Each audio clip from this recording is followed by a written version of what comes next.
자, 그렇다면 왜 고린도전서 14장에서 사도 바울은 이 무수히 많은 그런 성령의 은사들 가운데 이 방언과 예언을 콕 집어서 왜 우리에게 설명하고 있을까라는 겁니다. 자, 예언은 교회의 덕을 세우게 하는 대표적인 은사로 이야기하고 있고, 방언은 개인의 덕을 세우는 대표적인 은사가 된다는 것입니다.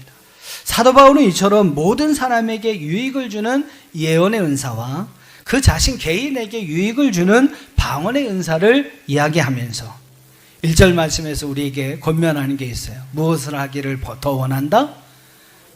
예언하기를 더 바란다 라고 우리에게 이야기를 합니다.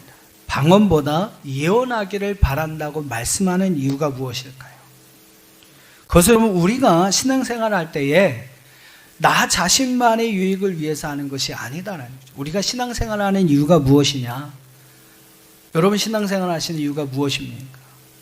바울이 원하는 것은 여러분 자신을 위한 것이 되어서는 안 된다는 거죠. 그것도 여러분 필요합니다. 물론 여러분 자신의 유익을 위한 방언과 같은 그러한 은사를 갖는 것도 중요합니다. 근데 바울이 더 원하는 것은 무엇이에요? 모두의 유익을, 교회의 유익을, 공동체의 유익을 세워가는 것이 더 훌륭하고 더 성경적이라는 것을 우리에게 이야기하고 있는 것입니다. 바울은 우리의 신앙생활이 나보다는 다른 사람에게, 모두에게, 교회에게 더 유익을 줄 수 있는 신앙생활이 되기를 원해서 여러분이 예언과 방언의 은사에 관한 이야기를 예를 들어서 우리에게 말씀하고 있다라는 겁니다. 저와 여러분의 믿음, 신앙의 삶이 오늘 바울이 우리에게 권면하는 말씀대로 모두를 위한 공동체를 세우고 하나님의 교회를 세우기 위한 그런 믿음의 삶이 될 수 있기를 축복합니다. 오늘 고린도전서 14장에서 바울이 방언과 예언을 통해서 우리에게 이야기하는 또 하나의 중요한 것은 바로 강조하는 교훈은 질서입니다. 질서. 오늘 40절 말씀에 보면 뭐라고 그랬어요?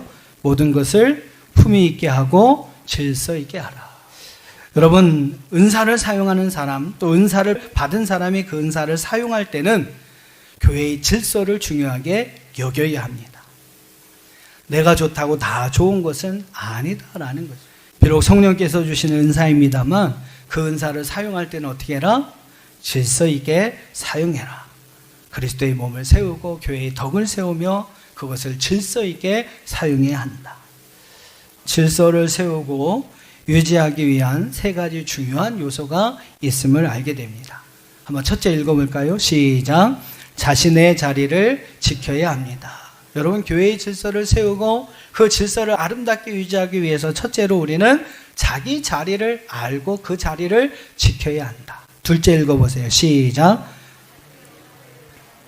네, 그 자리에 맞는 역할이 있습니다. 그 자리에 맞는 역할을 잘 감당해야 한다. 셋째, 시작. 조화를 이루는 것입니다. 자기의 자리에서 자기에게 맡겨진 일들을 감당할 때 중요하게 생각해야 되는 게 뭐예요? 충돌해서는 안 된다라는 거죠. 서로의 조화를 이루면서 함께 세워가야 한다. 하나의 목적을 위해서 자신의 위치가 있고요. 그 위치에서 자신이 해야 할 일들을 최선을 다합니다. 서로의 조화를 위해서 짜증나는 일이 있어도 좀 참습니다.